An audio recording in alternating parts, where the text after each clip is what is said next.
Okay, I think we can start, and the others will join us shortly. Welcome, everybody. I'm very happy to welcome you all tonight for the opening of the exhibition Acts of Resistance and Anthology, which is actually the first virtual 3D exhibition of the Goethe-Institut Sudan. And it showcases the collaborative work that came about through the virtual residency program, Sudan Moves, that took place in autumn for 6 weeks and joined the forces of 19 artists from Sudan, Germany, Switzerland, and Qatar. And the residency really resolved around the questions of coming together in the digital space to speak about art as a form of resistance in a space of social transformation. And of course, one of the difficulties or one of the additional challenges this year was to move the whole thing online and to find ways of conviviality in the digital space. And for all of us here in the room, it's actually a really big moment, because finally today we see sort of what came out of this long process that started about a year ago. And so my name is Laura Klöckner, and I'm really happy to introduce you shortly to the wonderful people that I have here in the room with us. And we decided to make this, to have like quite a number of people in the room tonight and part of this panel discussion, because it's important to have the many perspectives and reflections here. And it was just very important for us to not leave too many people out, or just reflect on this jointly. And so also during the course of the whole evening, I would like everybody in the room to kind of join in and pick up the discussion, react to each other, and also whenever there are questions from the outside, just join in. We're kind of a space here, even though we don't see the audiences, we pretend they're there. So tonight we will begin actually with Lily Kobler, who is the director of the Goethe-Institut Sudan. Hi Lily, I'm really happy you're here. Afterwards, we will have the words of Larissa Fuhrmann and Nijisi Kum, who are the curators of the exhibition. After their sort of words about what we're seeing tonight and about the program, the residency program, and their curation of the exhibition, they will actually take us through a virtual tour of the exhibition. So everybody who's watching, as well as the artists who are here in the room, will see the exhibition, and so we can talk about it afterwards. Yes, so when we come back to the room, we will start the panel discussion. And I'm really happy that we have Yusra El-Bagir here in the room, who's an award-winning journalist and writer for numerous networks, including the BBC, Channel 4, The Guardian, and who's been very active in reflecting and sort of covering the protests in Sudan. And of course, it's the big night actually of the artists. So I'm very happy that we have with us Julia Benz, who is a painter based in Berlin, and who is working together with El Montasir El Hassan, who I hope will be joining us very shortly. Then we have Zainab Jafar here. Hi Zainab, welcome. Who is a member of the Urban Episode, a research center in Khartoum. We have Martin Schreiber and Daniel Petter here. Hi guys, who are there in the window, based in Germany, two photographers, photography collective maybe even. Who work together with Maimana, who's not here tonight, but she will be here with us in spirit, I think, when we talk about the exhibition. And now we were joined by Ahmed and Ahmed Isamaldin and Maria Masso, who are also based in Berlin, part of the Kunsthalle am Hamburger Platz collective. Hi, guys. Just in time, actually. Hi. And hi. And Abdel Salam Al-Hajj, who is actually the mastermind behind the digital space and who created the whole exhibition and translated everything into the three-dimensional virtual space. Hi, Abdel Salam. Hi. Cool. So again, a warm welcome to everyone. And before I hand the mic over to Lily, I just wanted to sort of play the trailer that was created by Ria Schmidt for all of us, and I will share my screen now.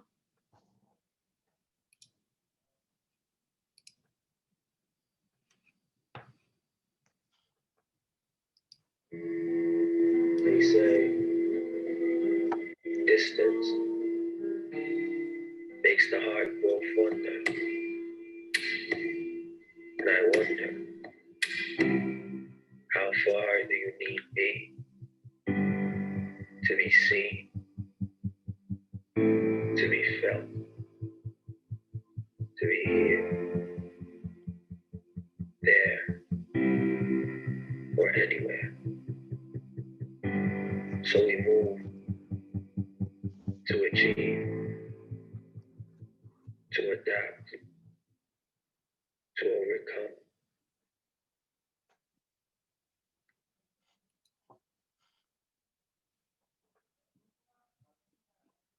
So Lily, I give the word to you. Thank you very much, Laura, for this wonderful introduction. Einen wunderschönen guten Abend. Im Namen des Goethe-Instituts heiße ich Sie hier alle herzlich willkommen. I'm super happy to be here, and after seeing this trailer, it always gives me a little bit of a goosebumps, and it's a very emotional moment, I think, for everyone today. I'm not going to speak a lot because we have so many interesting artists here today, but what I wanted to say is a little bit about where this project actually came from. And it starts 2019, really an extraordinary moment for Sudan and Sudan's history. I was lucky enough to be there for the Goethe-Institut. And I was around June, I was at a conference in Germany, and suddenly the 3rd of June happened, which is when the sit-in was violently dispersed. And I didn't know if I could go back to Sudan or when I could go back and when I could continue our work. So I was sitting there in Germany. Everybody was, of course, very, very shocked. It was a very dramatic moment in 2019. And what I said to myself is that cultural dialogue cannot stop. We cannot stop our work now. We cannot stop doing what we do. And now it's maybe more important than ever. So I sat down and I thought, how can we manage this? And came up a little bit with this project, thinking that why not do a Sudanese project in Germany, about Sudan in Germany. There's not that much known about Sudan in Germany, about the revolution that's happening, about its ups and downs. So I thought, why not try to do this? And I thought, how can this be done? Well, obviously, I'm not going to sit down and draft up a project plan or as we usually do, sit with our partners and come up with some nice ideas. But I think I knew this had to take a different approach. So we chose a very, very participatory approach in hosting 2 roundtables, one in Berlin and one in Khartoum, because we wanted it to be relevant, and we knew arts and culture was part of the resistance in Sudan and the revolution. And we know lots of things are happening in Germany, and we wanted to hear kind of from both sides, and diaspora, and kind of the crossovers of what's really relevant socio-economically, socio-cultural, but also politically, and what's kind of the environment that things are happening in, and how can we combine this and bring this together. Then we had to kind of look at what kind of formats that could be filled with, and we came up with that's really when Sudan Moves was born. The title just popped up, and it wasn't really great, but somehow it never changed. So I think it still does move. Sudan moves across the world, and it moves the hearts. So I think it still kind of fits. We came up with a few formats of knowing that people had to obviously meet and come together, and maybe not residencies hosting them in Sudan, but now hosting them in Germany. And we came up with residencies, but also podcasts and other kind of formats that we wanted to include, and do this project about Sudan and create visibility about Sudan in Germany, and maybe not only in the big cities, but maybe also in other smaller areas. Then, of course, 2020 came and everything changed again. And yet again, we thought, well, cultural dialogue cannot stop. Cultural dialogue cannot stop just because there's this epidemic that's now keeping us from traveling, that set up completely new boundaries for residencies, for artist meeting, and for dialogue. But as you can see, dialogue doesn't stop. And I'm very, very thankful to the curators, to Larissa and Idrisi, who within no time really came up with this brilliant idea of how to take this project digitally. And nobody knew if it would work out, if really residencies can happen online, if an exhibition can happen on, if productions can really emerge like that.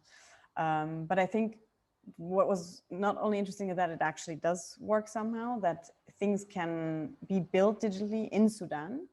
All of the things you see here are made in Sudan.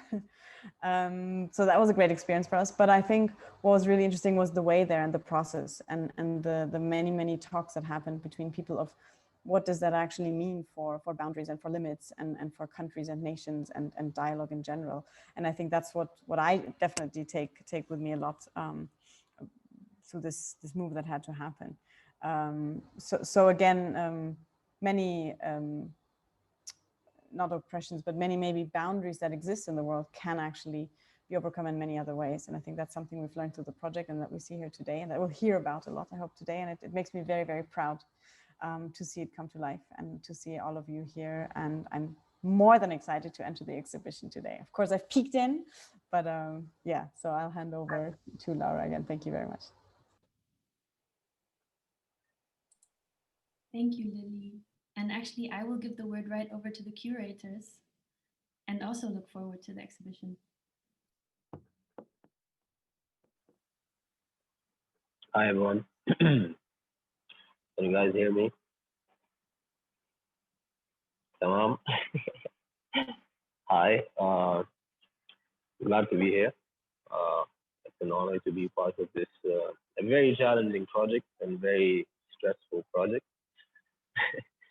I think Lily has said most of what's to be told, so I'm just gonna kind of comment on a few things.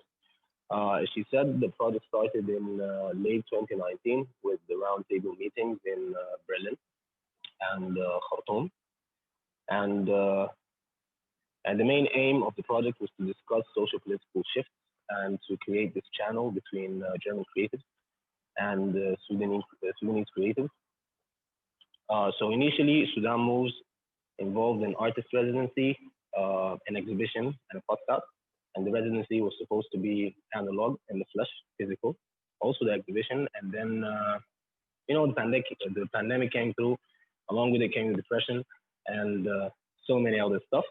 So we had to shift our plans, and the analog residency became a digital residency, which was quite a challenge because Julia, Montasser, Reem, and Veronica are painters, and how can you collaborate with another painter if you're not with him in the same space or sharing his same environment? So that's aside from all the other Sudani side of the challenges, which was like the bad network, the electricity, and so many other things. But these things specifically made it more difficult to like go through with the project. And analog exhibition initially was supposed to be held in Sudan and in Khartoum. And in Sudan, it was supposed to be in Al-Mubayid, and we actually like found the space, and we were like so excited that hey, we're gonna make the analog exhibition and stuff. And then the pandemic, so we had to shift, and we came with the idea of turning everything into the digital world, and the exhibition became a virtual exhibition, which was also like a challenge to make, but thanks to their designs and Rift Digital Lab, they made it bearable. They made the whole experience bearable. And about the podcast was produced by the Urban Episode, which is represented here by Zainab, which is a very interesting podcast, and it was made, and all the Urban Episode is a research studio, and they do research, and like physical research. So they go to places and they go to like libraries and they go to university and stuff. And during the pandemic, that was difficult. But alhamdulillah, everything went fine. And the podcast is on the website. You guys should check it out. And it talks about so many things, from space to architecture to death to like politics to art to everything. And I think I've said everything, so I'm gonna pass it back to Laura. Thank you so much, Idrissi. I think this is the perfect moment for Larissa to add and explain and tell us. Yeah, thank you so much. It's very exciting to be here today. While it is so weird to just see each other like on a screen and not even see an audience, and not having this kind of, get together that we were all waiting for after 1 year of working together. But I think we've proven in the past month how it is possible to collaborate transnationally during these times. I think we've been through a lot of challenges, and we have a lot of experience now with what is possible and how we can overcome certain boundaries. But we also know like what we're still longing for in a way, and I think this exhibition kind of reflects on all of that. And we've been a really big team, just like Lily and EGC already said. We've been a big team from both countries that came together, first physically and then in the digital room, to kind of figure out how we can do these things. And everyone is kind of reflected in another way in the project. So we thought we'll just quickly share the website with you and give you a quick insight into the exhibition before we then start discussing the exhibition in itself, because not everyone might have had a sneak peek yet. So I'll share my screen. Maybe the host can make it possible for me that I can share my screen.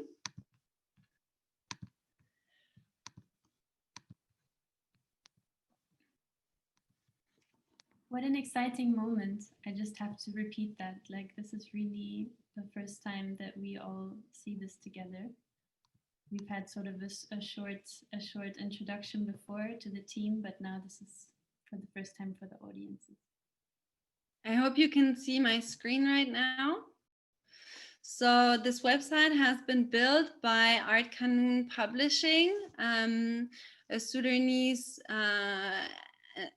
enterprise that started as a group of comic artists and other artists who published certain several books together, like comic books, and have now kind of shifted to the digital space and are trying to bring more Sudanese art into the digital. And so they've built this website for us that kind of gives an insight into who we are and what we've done over the past year. And here you can see the podcast that EGC mentioned earlier that was produced by the Urban Episode. You don't just have the podcast, but you also have accompanying essays that will give you a lot of information about kind of the urban spaces in Sudan. And you have the tab about the residents, where you can find out a bit more about who took part. And then what I want to get into now is quickly the exhibition. So the teaser that we just saw at the beginning, you can find it here, a short introduction into our exhibition. And then also there will be one after the other videos of the collaborations to give you a better insight. And we also have 3 accompanying essays to understand a bit better of what is happening right now in Sudan, as well as in Germany, sociopolitically, and how artists find their roles in all this. You have these 2 essays that have been written by Musa Okwonga, who is a Berlin-based writer, and he gives an insight into his view of how the exhibition has changed artistic production in Germany. And then the second one is from Stella Gaetano, who wrote an essay about how the revolution and the current situation in Sudan has changed artistic representation. And the third essay is from Ahmed Issam El-Din, who's with us today, who reflects on what a digital space can do for us nowadays and how we can use it. Without further ado, we'll quickly jump into the exhibition itself that Abdesalam will tell us more about, since he's the one who's been working so hard in the past month to create this space. As you can see, it's not set in a real space. It is completely virtual. He and Dear Design completely came up with the space in itself. And the navigation works through these little arrows that take you into the space and give you an impression of what we've done over the past month. The whole exhibition is in English, but there's always a translation in Arabic and German for everything. And this is how the space looks like. And so it's possible just to click yourself through it, see what the different artworks are all about, read the texts about it. And every time you get into another space, you'll have the opportunity to zoom into certain artworks and have a closer look. And you also have a navigation panel down here where you can always have another point in the room where you can jump in and turn in 360 and see all the different works. And so I think when we start this discussion now, the artists can kind of go into details and we can jump to certain places inside the exhibition to discuss the works. So yeah, back to Laura then with her questions to all of us. Thank you.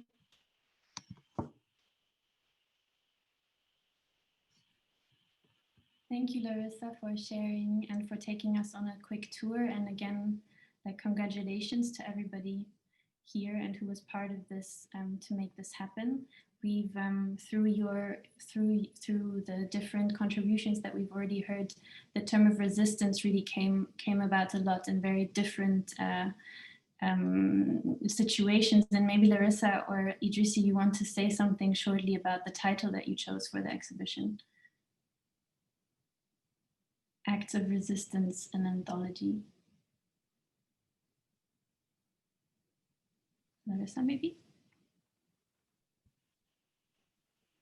Larissa, you can go ahead. So while all the contributions are very different and talk about, like, use different genres and have different perspectives on certain topics, there was a red line, and it was all about resisting different aspects of life, not just the pandemic, but also certain forms of oppression, but also the restrictions that we have now. So it was very much about resisting against what holds us back right now, and to use artistic expressions to kind of, you know, communicate and like transform certain moments. And it's this bigger selection of works that has this red line, but kind of like each work speaks for itself and tells you the story of the artists and the residency and the time they took to discuss certain topics and to kind of try and connect discourses from the two countries, but also think about like global aspects. Yeah. Thank you so much. And actually, that already gives us a good transition to speaking about the works and to having everybody of you here to start also reflecting on these issues. And I'm very, very happy that we're joined tonight by Yusra El-Baghi. And I would actually like to start with you to sort of reflect a little bit on your impressions while you were covering the revolution in Sudan, to give us a little bit of your insight into this, and also how you see the role of the arts you saw it in the revolution process, but also today, sort of in the post-revolution era. Thank you, Laura. Thank you, everyone, for having me. That looked amazing. I felt like I was in the future. I was like, this is really 2020, like this like 3D immersive exhibition space was amazing. I'm really happy to share space with such incredible artists that I have followed and seen over the years. And I'm very happy to talk about art in terms of the revolution, because it's something that I feel very passionately about as an observer. And I'm really interested to see what everyone has to say as well as artists, because for me, it was more of a, you know, just archiving the moment, documenting the moment, writing about it, filming it, and really just appreciating it.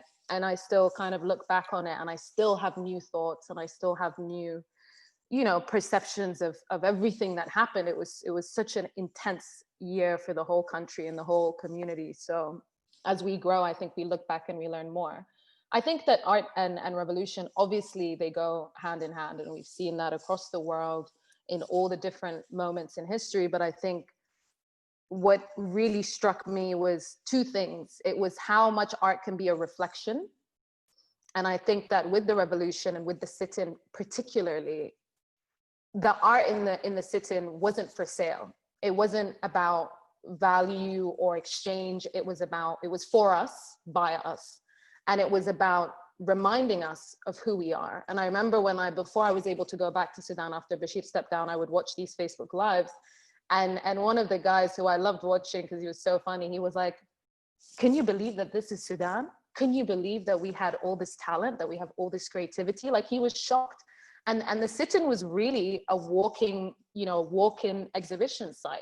And it was people who, don't really engage with the visual arts per se. I think that when, the most accessible art in Sudan is music and poetry, and people don't really, they see visual art as a luxury, fine art as a luxury, paintings as a luxury. So it was amazing to see people from all over the country, not just Khartoum, come to the sit-in and treat it as this festival, treat it as this like massive exhibition, and just walking around, looking at the murals, looking at the pebbles arranged on the floor, and really understanding who we are as a country, being reminded again of who we are as a country. So that was really incredible. And I think it was empowering for everyone, and it served as a fuel, it served as a real fuel, even when the moments got very tough. I think having that environment was very inspiring.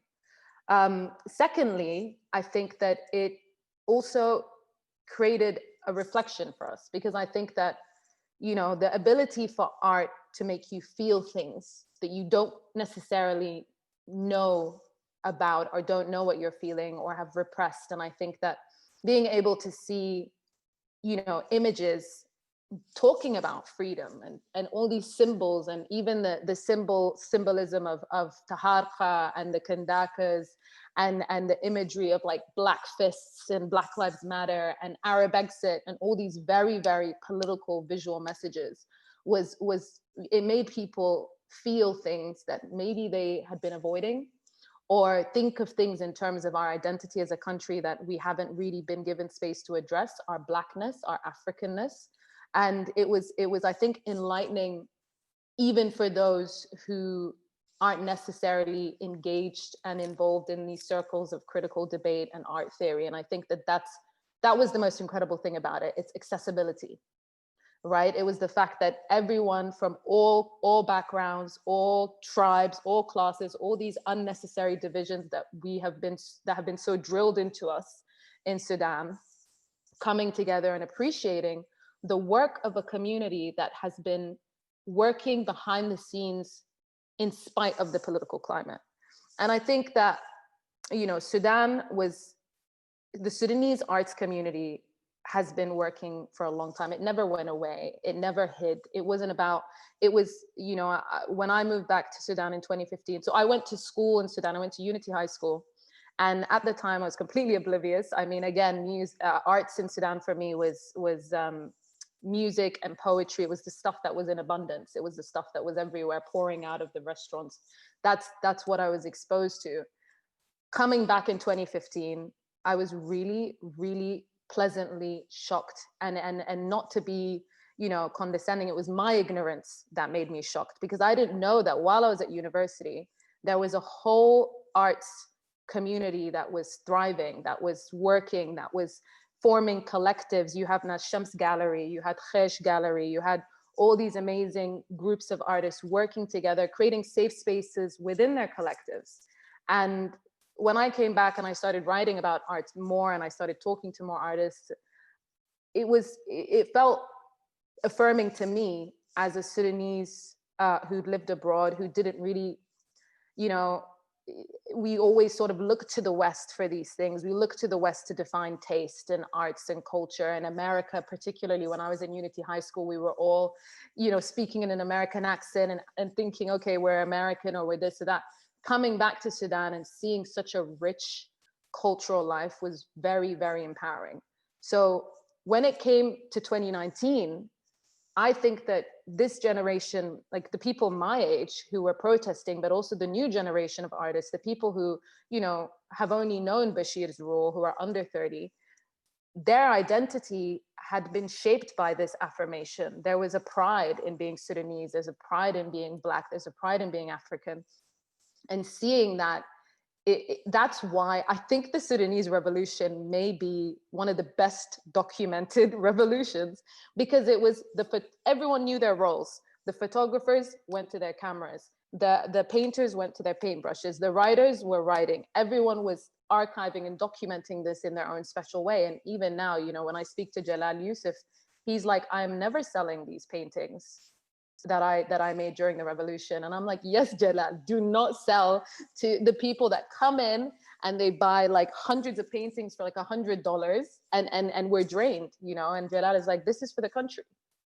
And that reclamation of the narrative, that reclamation of our culture, of our heritage, of our tradition, you know, that is what I see as fueling the movement moving forward. And now when I observe, you know, the same kids who were documenting, who were painting, who were drawing on the walls, I see a confidence that I hadn't necessarily, like, that was building, but I see this confidence in our ability to spread the message that we want to spread.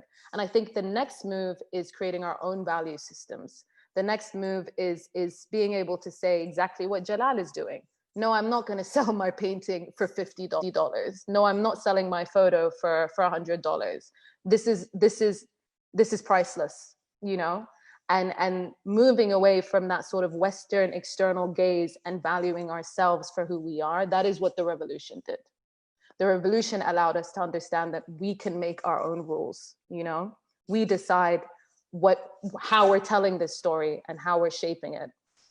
And even in terms of the revolution, I remember that in the newsroom for months until Bashir stepped down, I wasn't allowed to call it a revolution. So I kept trying to uprising, protest movement, pro-democracy movement. And it was only when that image of Ala Salah came out that, you know, and I think of Lena, I think it's Lena. Yeah, Lena. Guys, correct me if I'm wrong. Lema Harun, who took the photo. That image that she captured completely shifted the narrative to the point where my bosses were like, yes, right. Surely it's a revolution now, even though Bashir hadn't been ousted yet. Oh, Piers Morgan is tweeting. And that for me, I was like, okay, so we're no longer waiting for the titles to be imposed on us. We are now shaping through the visuals, through the imagery, through the stories that are coming out, we are able to shape the narrative. And that's what I think has completely shifted.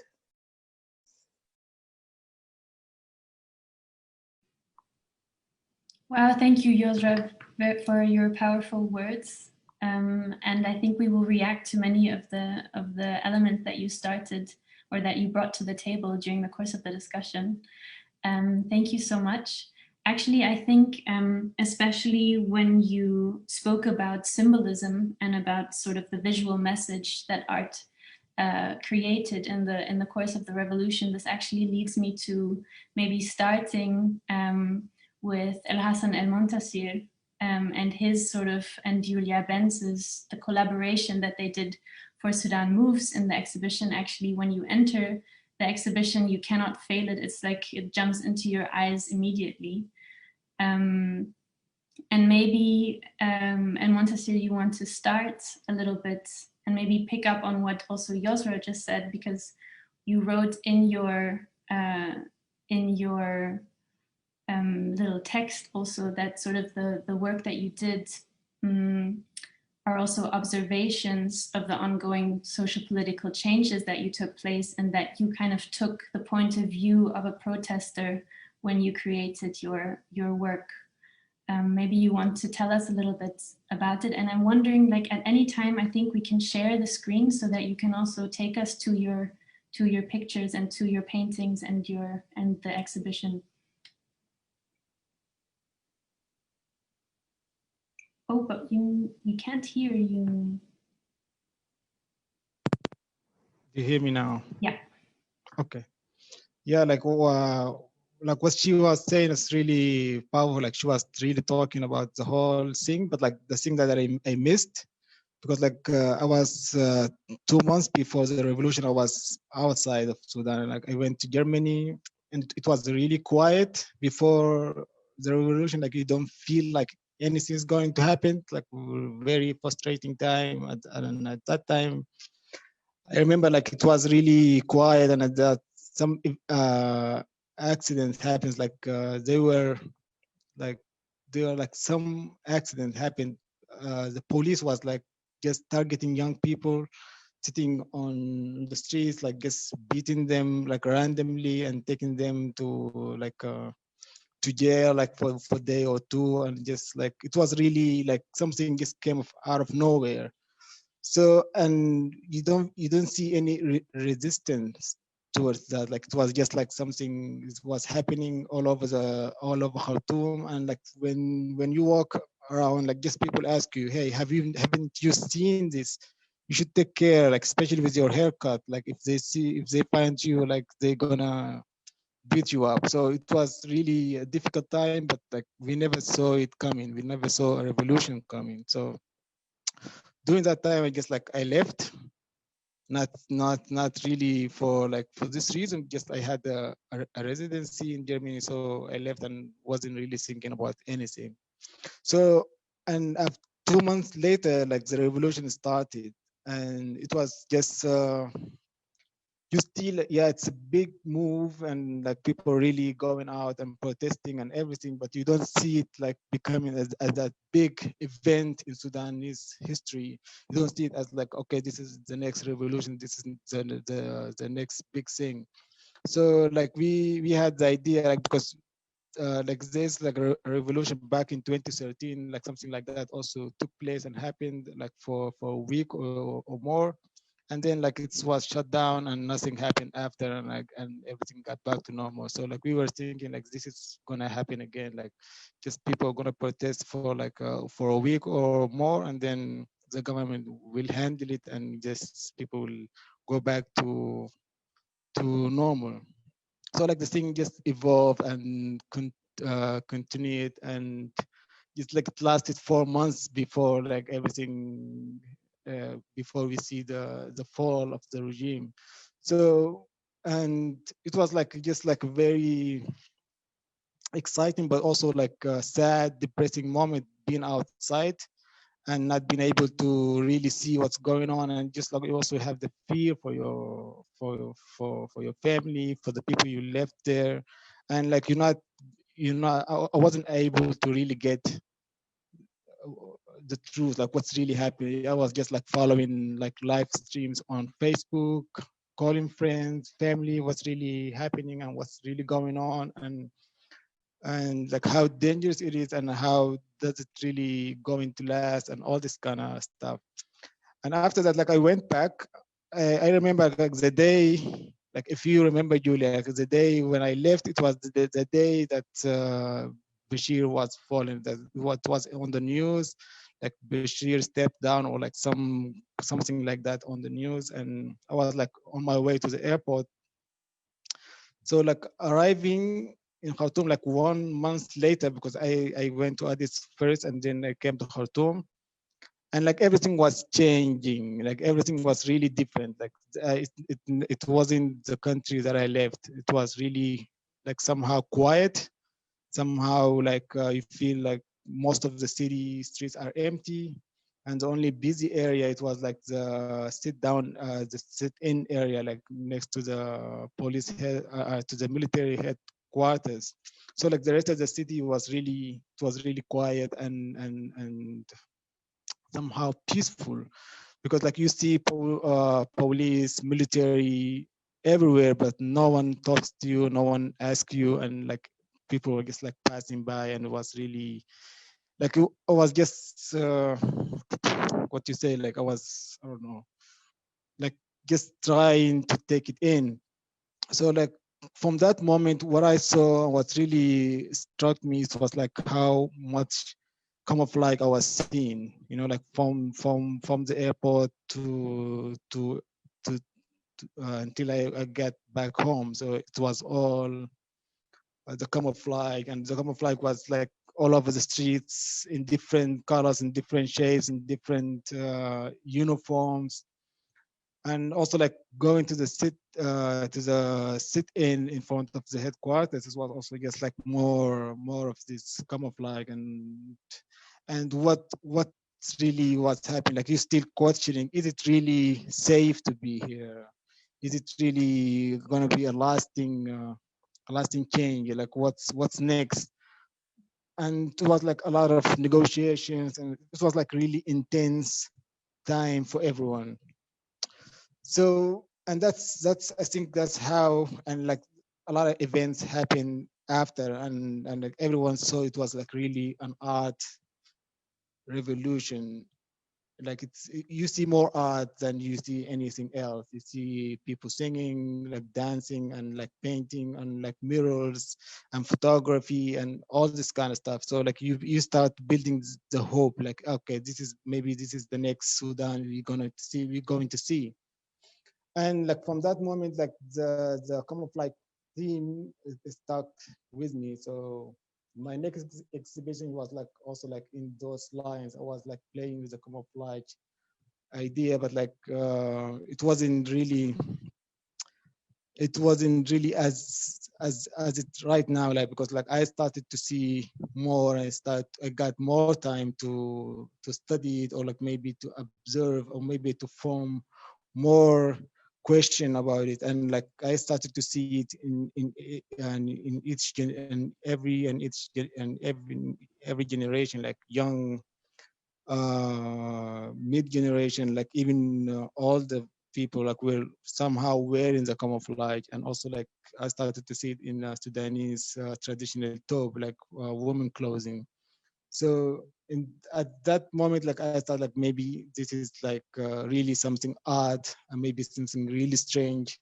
And so the idea come to my head, like how like something really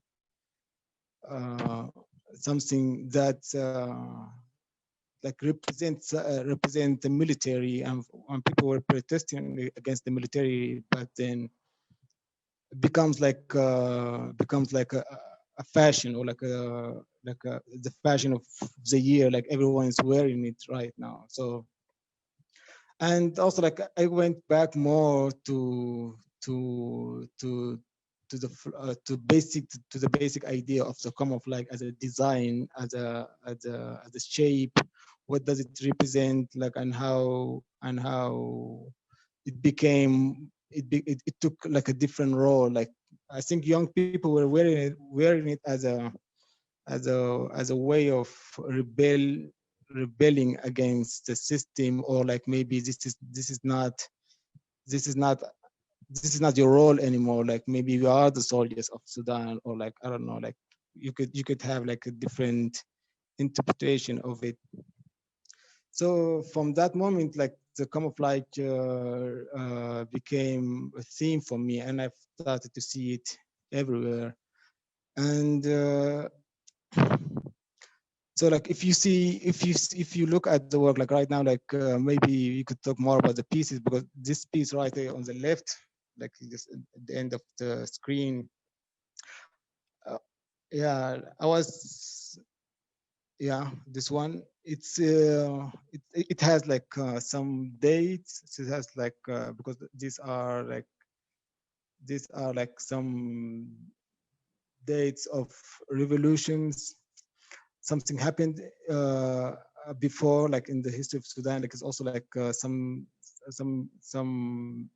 I was trying to document all the revolution that happened before and this one. So like 1988, 1997, or like and different other dates, like in other paintings.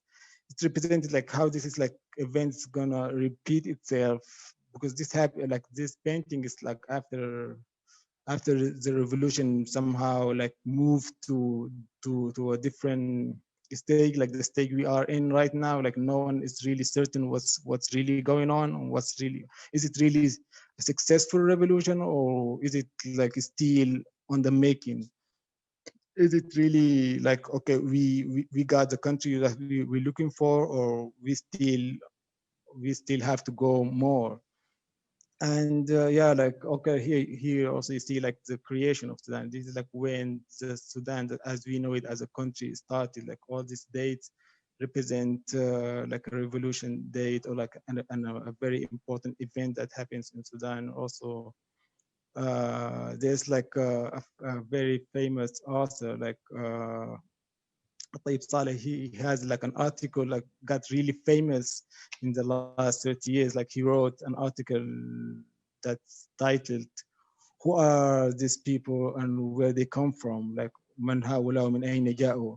And he was like voicing out his frustration with the regime of the fallen government. And just like I took it and I played with the idea of that article, because like it's just like it's really I don't know, like if it's funny or like it's really strange, like how it, like all the things he was saying about the fallen regime is like still ongoing, and you still see it, like what's really happened. Like do these people really care about Sudan, or where do they come from, and why do they have like a very strange approach to building Sudan, and like why do they do the things that they do? And totally. And I also think that, Monty, each of your paintings really reflects a story in itself, and I think it really is worthwhile for the audiences to kind of go through them with time and to experience them, because they also communicate. You know, you use a lot of actual slogans that are really sort of agitating also. Yeah. So I really encourage everyone to take time to have a look at them. And maybe this is also, now that we're standing in front of it, Julia, who is your residency partner, kind of the moment for you maybe to say how you found your way into interacting with Monty on this project, and speaking about a little bit the title of your work is Unseen, Unfelt, and maybe the third word would be unfolded. Maybe you can speak a little bit about the veil that we see here and the color schemes that you chose. Yeah, hi everyone. I hope you can hear me well. Yeah, we have an echo. Okay, now it should be better. Just one thing I want to say: we never forget the day saying goodbye to Monty on the airport before he left, going back. Yeah, he came to Berlin when the revolution started and left when it was more or less finished. Yeah, that was very emotional. However, yeah, to my work, actually, and this exhibition, yeah, we were connecting with our ideas, because that's what was left for us as visual artists. We were obviously not able to work together in the same space and to feel and talk and create together. So we kind of ended up creating some work to a certain theme, with a camouflage theme, and how fast we as human beings adapt to certain colors or camouflage, like the camouflage in Sudan, or the feelings what you see in everyday life, or now with the pandemic here, people wearing masks, etc. So what you see in first we'll talk shortly about the wallpaper, which is so the idea was, at first you enter the room and you get like overloaded by it, which is connecting to the idea of, or the story of Monty when he arrived back in Sudan, being overwhelmed by seeing military everywhere and seeing also the camouflage pattern somehow everywhere. So I created a camouflage wallpaper out of the veil, which is lying in the middle of the room, which is like representing the positive colors, the liveliness, everything you connect with the positive life, which is not attached to the feeling of crisis. And the idea behind it was to have like a huge veil, which is never unfold, which is just lying on the floor, left behind, surrounded by camouflage, which at the beginning, when you enter the exhibition space, is really like dominant, But after a while, I don't know if you have the same feeling. That's at least the idea behind it. Get more and more used to it. And even if you look at Monty's artwork, it somehow starts to connect, and it somehow starts to become one. And that's exactly the idea behind it. What you also have, or Monty, for instance, experienced arriving back in Sudan after the revolution was happening. And this is actually the representation of the idea. Further, with the wheel in the middle, having something you cannot see right now or in times of crisis. This is just my impression or our impression. You're not able to see the beauty of life or the beauty of everything like positive. Sometimes it's surrounded by like something which is hiding it. So the wallpaper has the same pattern or the same material as the wheel. The wheel is actually a painted mosquito net, which for an analog exhibition would be super big. And yeah, you don't see the whole, it is not able to present its beauty in full, like to how do you say, like opening your, to go wide and to open your beauty in a way. So it's just lying there right now. And yeah, that's the idea behind it. And you yeah. also you also described it as like a synergy of crisis and hunger for life, which I think is also very fun. And maybe yeah, connecting sort of the color of the mask, this like this turquoise, to sort of the color scheme of the camouflage. I guess for you two, especially like as painters, it would be very interesting to know how you managed to work together in the digital sphere. So I think it was the hardest for the two of you, but you managed and you did a beautiful sort of, it's here, it's there, but it would be interesting to hear what resistances you faced. Okay, I might start with so yeah, I think I was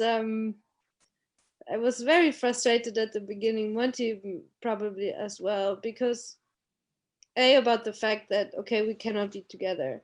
B, about our own expectations of what we are going to create. And we really want to fulfill all the expectations and to represent everything in our best way.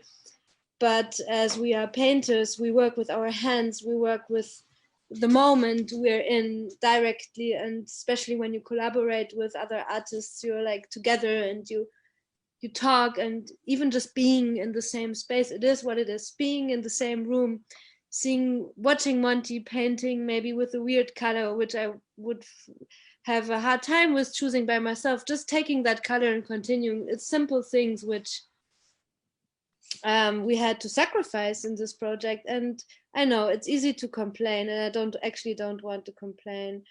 It's a good way of experience we made, because our conversations during the project have become actually more deeper, as we are friends and have been friends before and spend a lot of times in studios and stuff and painting together. This time we were more and more were forced to really talk, to have a real talk. And because we couldn't, we somehow had to overcome those moments when we are really in the studio together. So that's a quite, I would say, positive way of our collaboration, that we were forced to go deeper in our conversations and actually like looking into our work. Yeah, but yeah, it's hard to, when you have like painting translated in a digital way. It's of course it's something else. And I think it's also okay to know, I know like sometimes we wish that the digital way can solve everything, but it's also somehow for me like okay to know that it's not solving everything. That's okay. But I think like I'm really happy about the outcome, and I know it has been very, very tricky to build this. Wow, I'm really impressed about the work and the effort Abdasalam made, and thank you so much. And yeah, maybe Monty, you want to say something. Yeah, I would say something, because like I think also like we like when like Julia said, okay, Monty, I don't think we could really like paint together. So we really need to have like a different approach to this. Like we need to really think. Like we have to come to the limitation. Like we cannot really work together and like find a way. Especially like when we got like a peak of like what's the exhibition going to look like. So like we just realized like what we are doing right now, like or what the way we were thinking about what we're going to create is like more as a analog exhibition. So we needed to really have the digital format in mind and adapt to it and like have it always with us, so like we can create something we could present digitally. So this is like this realization like was really like maybe a relief, so we could really adapt or like do what we are able to do. And like I will be honest, like I really didn't think it's gonna look like this, this great, especially when Julia insisted on the idea of like the wallpaper, because we didn't see it fitting together. We didn't see it like how is that gonna really work. And like we just like when you think or like when you imagine, like sometimes like you need to really see things in reality, or like you need to see them before you say like that's not going to work. And she insisted and she worked hard on the wallpaper. And also Abdussalam, I think he really did a great job just to like even to try to realize someone else's vision and to put it into like an image, so like they can say this is what I was thinking about, especially with the veil. I didn't really think that's gonna happen, because like what we have tried like with the veil was really strange, but Abdul Salam was really patient, I think. Do you maybe want to step in? Do you maybe want to tell us a little bit about how you managed to actually translate? And I mean, you created this entire exhibition space from scratch and translated all the artworks into it. Maybe do you want to say something about it, especially the veil? Are you with us? Yes. Okay.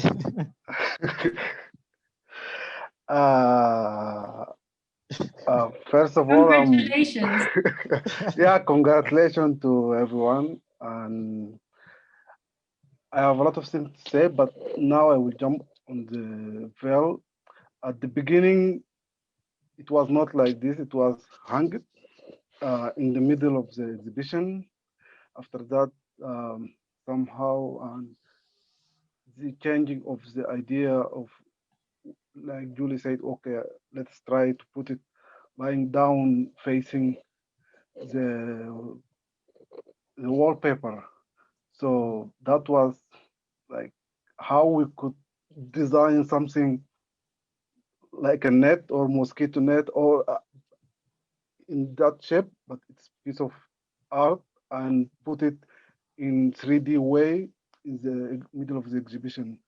But with the Dear Designs team, when I explained to them the idea, and thank you also for Rhea. She took specific photos for us. So from these photos, we created this veil, and it was very challenging because it's not like a picture, and it's not like a video or text or painting. So it's like 3D image. So, but we managed to do that with the Archicad, and also we used Lumion software to do this 3D model. In this entire exhibition, we used more than 10 softwares to build this exhibition, and yeah, it was very challenging, but somehow But you did a fantastic job. Yeah, Abdasalam, thank you so much. I feel bad now. Yeah. You can see really the hours and hours that were put into it. And also you can really see the texture, which I think is the crucial element. And I also want to say at this point that I remember the discussion we had about, okay, do we go digital or do we not go digital with the exhibition? And I think Abdesalam was one of the first people to say, yes, of course, we'll just create sort of a virtual room. So let's go ahead. And I think without his vision, it would have been very, very difficult. Can I ask Abdesalam something? Of course.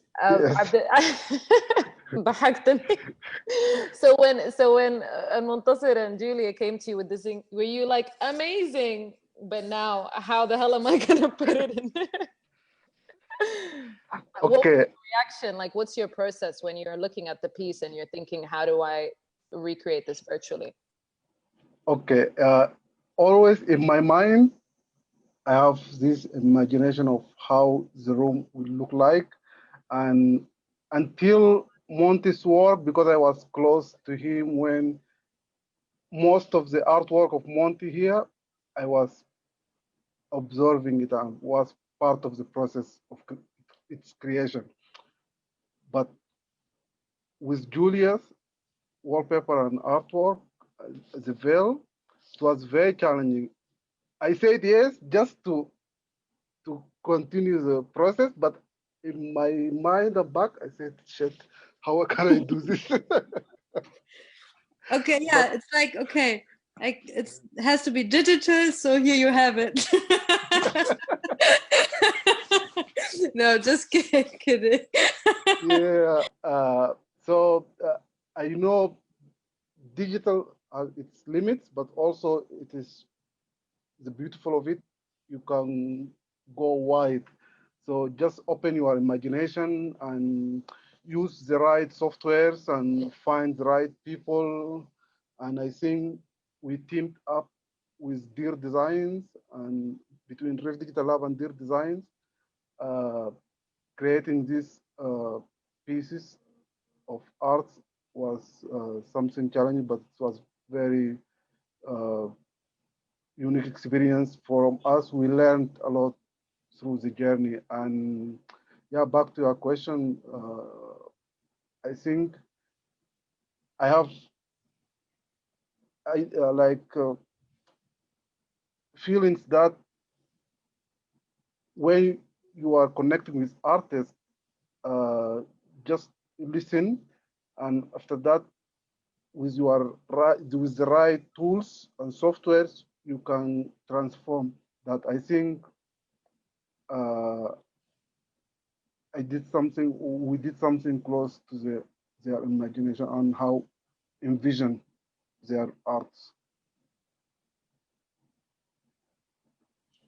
Totally, absolutely. Thank you so much, Abdesalam, for sharing.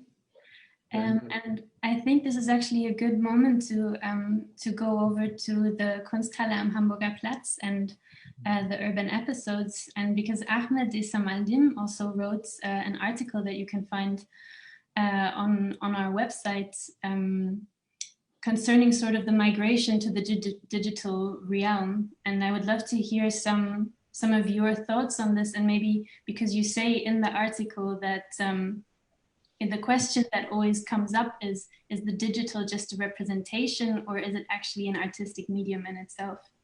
And I think you guys, in the work that you did, which is called Pool Untitled, and you can find it in the little room when you go past, exactly, Larissa's already in it, great. Really plays with this idea of using the digital as a medium rather than trying to replicate. Maybe you want to tell us, Mariama and Ahmed, a little bit about your work, what you did. Yeah. Oops, yes. Yeah, in a way it is. Yeah, we were like having, I think, two different like experiences and process of research. Like the one was more like having a theoretical like research process on the power hierarchies and violence that is created by archive, or like the power of the archive, we can call it. And in this research process that we had also with the urban episode and the exchange process that happened in this kind of format of Zoom meetings that we also now using, that is always that then this kind of experience of sharing our thoughts and works through the digital space, through the screen, presenting, being always in this also position of presenting a work and talking about a work or a research process, then lead to this idea of using this kind of format as an actual like kind of work or like kind of representing this that you could also maybe call like kind of a lecture performance or like kind of playing with this performative aspect of the Zoom meeting itself. And of course, then the other part was also the experience of virtual spaces such as Google Maps, that we were like going there and investigating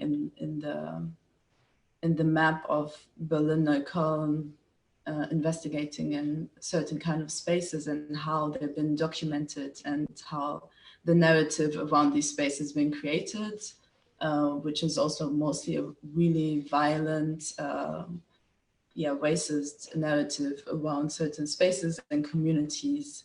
So yeah, we are with this work kind of reflecting these two parts of the violence of the archive narratives, and at the same time also the thinking about new forms of like digitalization of artwork and this presentation forms through the digital spaces and virtual spaces.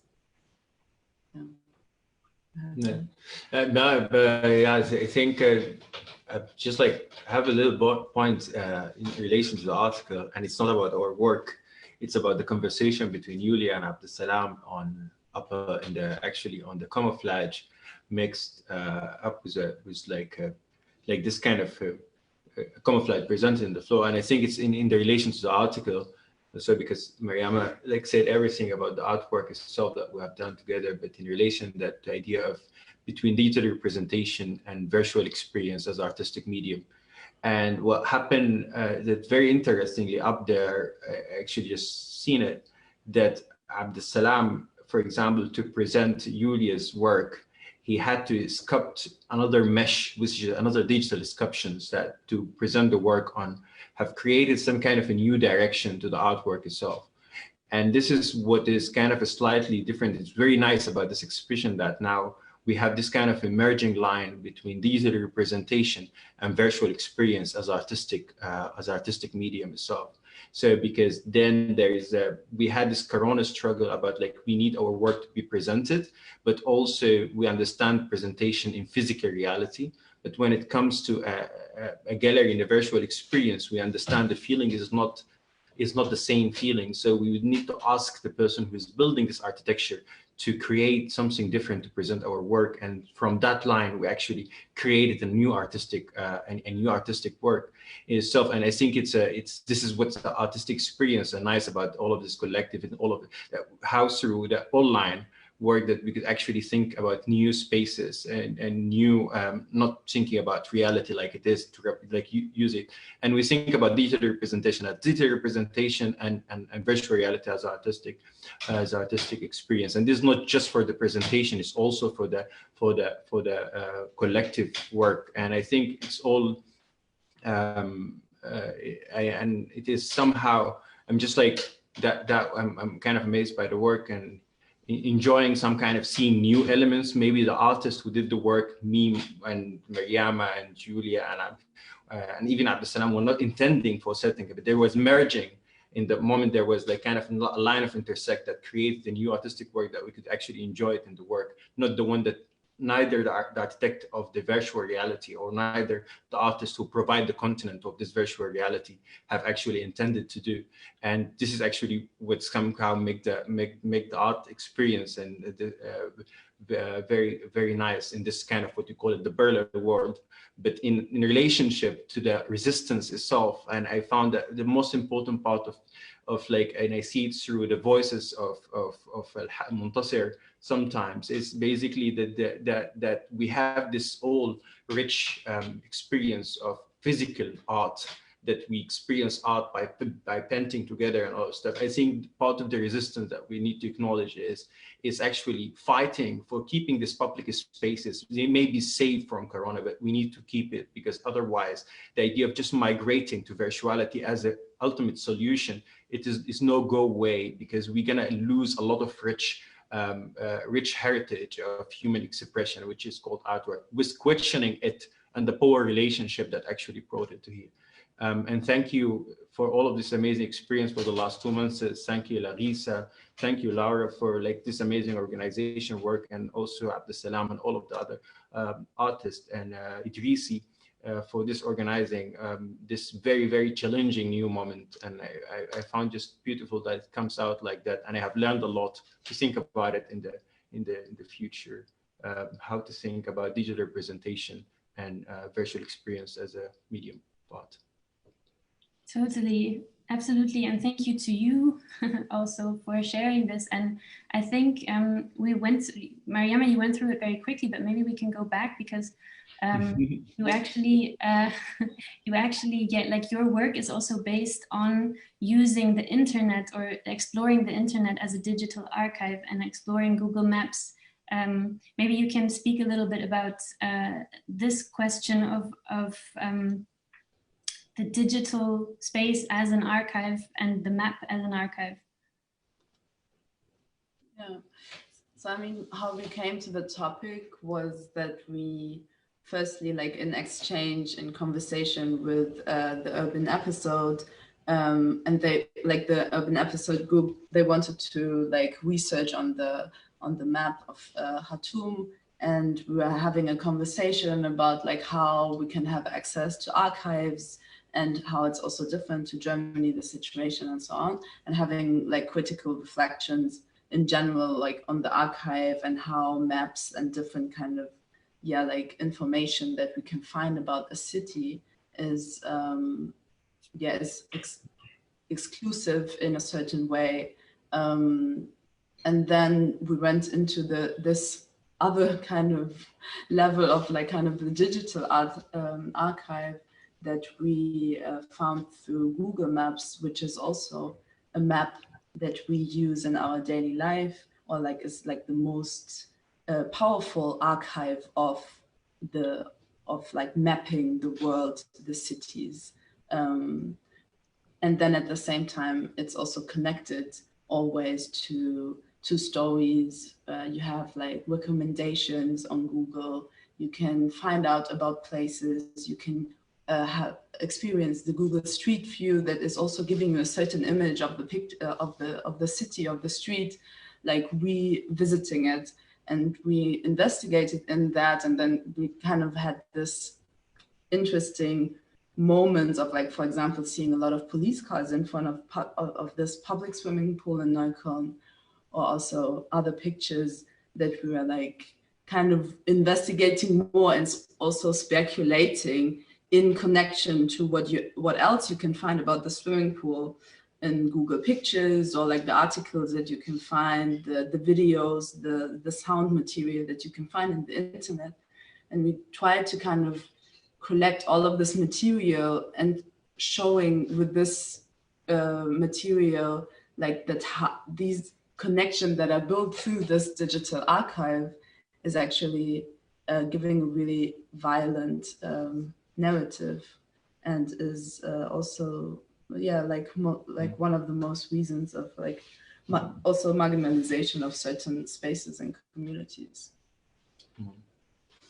Yeah. Yeah, and I think it's also that there's still the connection between virtual and reality, that actually the virtual experience is affecting the reality by carrying the hegemonic discourse, like what he is, like, kind of racist and violent in a way, to embody in people brain and to be replicated in reality again, which is another direction from virtuality to reality, which is, we have seen it in a lot of violent acts that based in video games that happening in Europe recently, that actually that the virtual experience is so strong in a way that it creates the narrative in reality sometimes.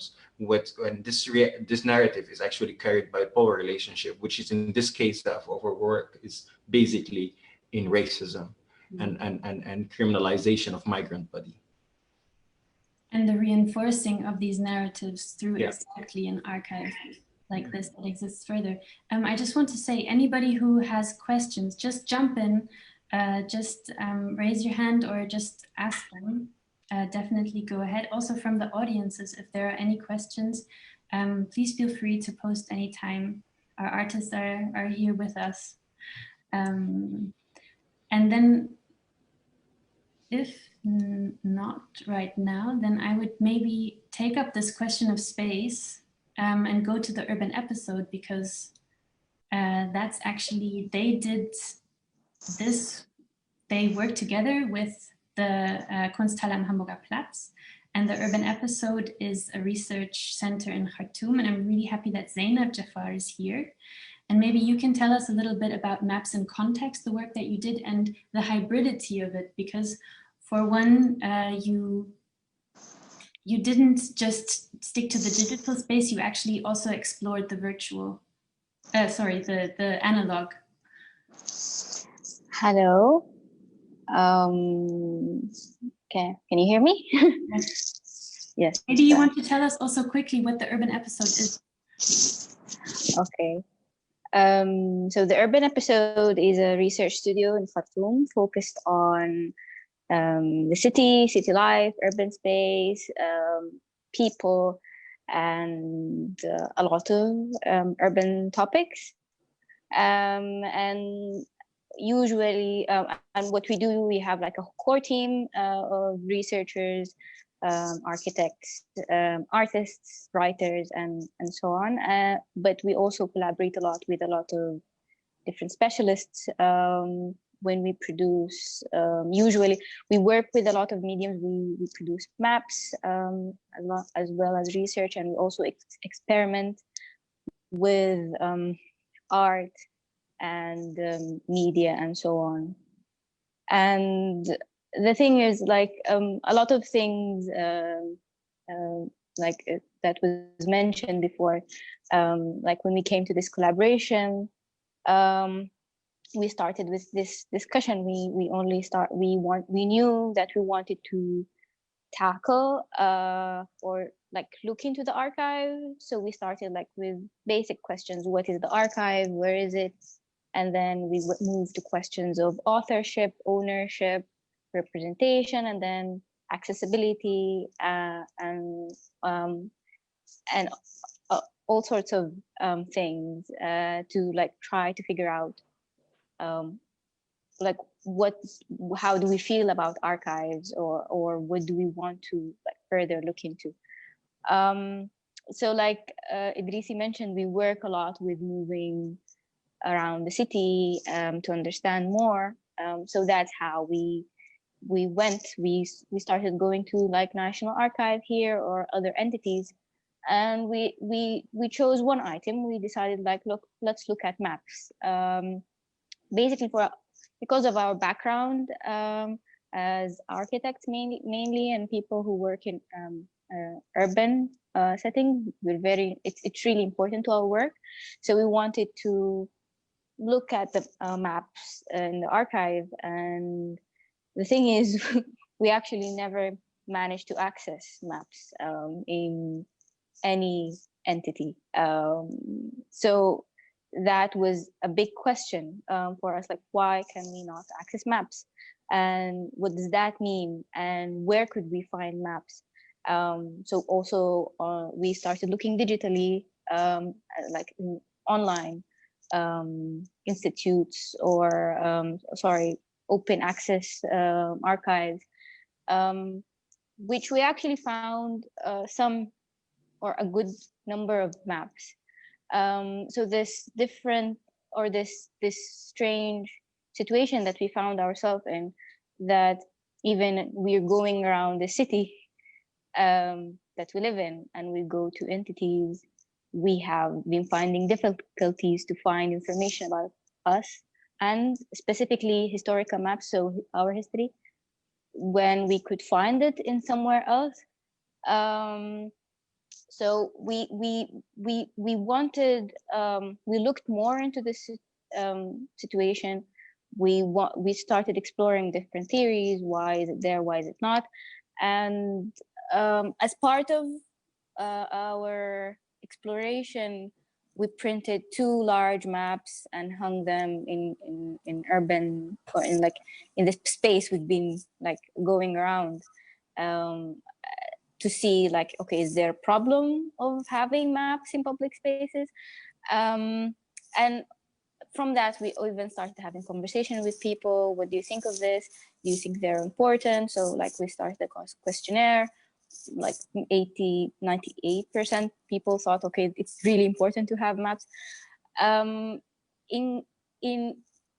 general, we still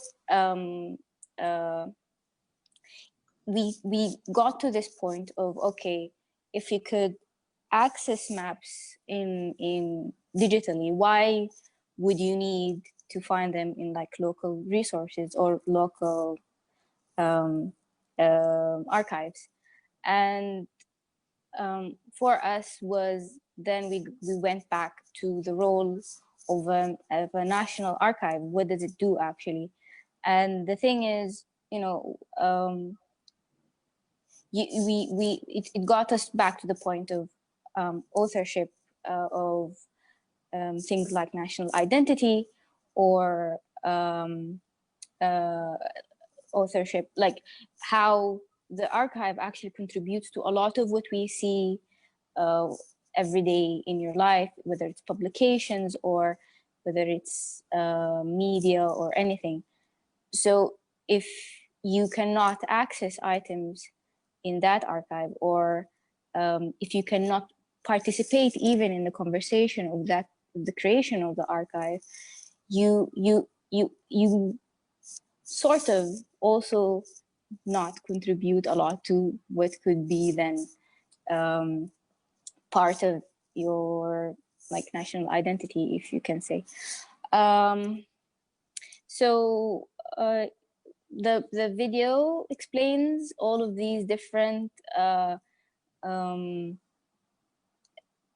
adventures, or trial and error of us exploring the city or the digital space, trying to understand, looking at different concepts,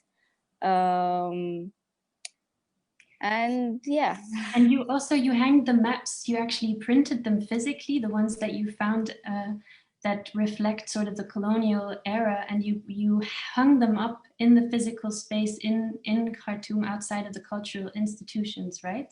What was the process like, and what was the reaction that you faced on the street by the people walking by, and what was the impact that you had, that you felt in the physical space?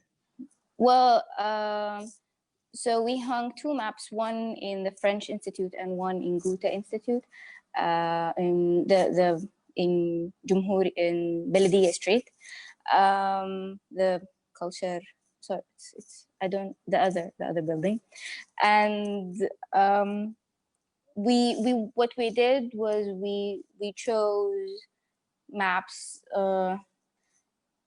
Each map has a different, it's one map was 1906, with showing Kitchener's view of how he wanted Khartoum to look like, and in that it was Khartoum is this new European space, but then Durman was where a few years before that, where the Mahdiya has fell. So there was a lot of ruins and destruction, and in middle of all of that, there was plans of putting golf courses or polo grounds, or so it was interesting that we put this map right next to, it's in a space 100 years later, to look at how these plans happened or didn't happen, and how does that reflect to what we see today.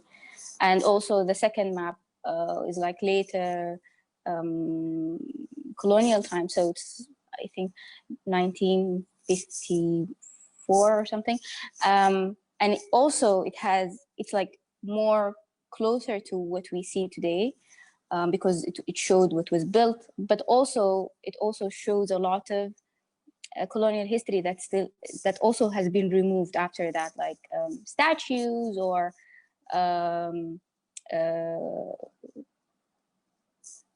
other things that somehow also disappeared in these years. So when we put these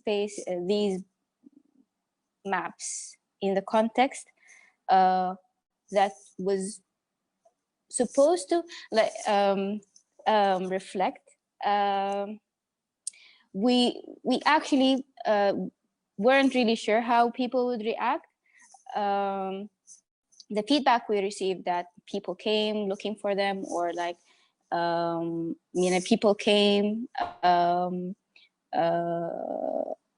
to photograph. We also were told, for example, because in the French Institute, students go inside, they sometimes would stand, like look and have a conversation.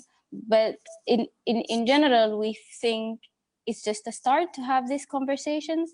Maybe we would still need to put even more maps. That's why we started asking people to lend us a wall. So two more entities agreed. So now we're going to have more maps.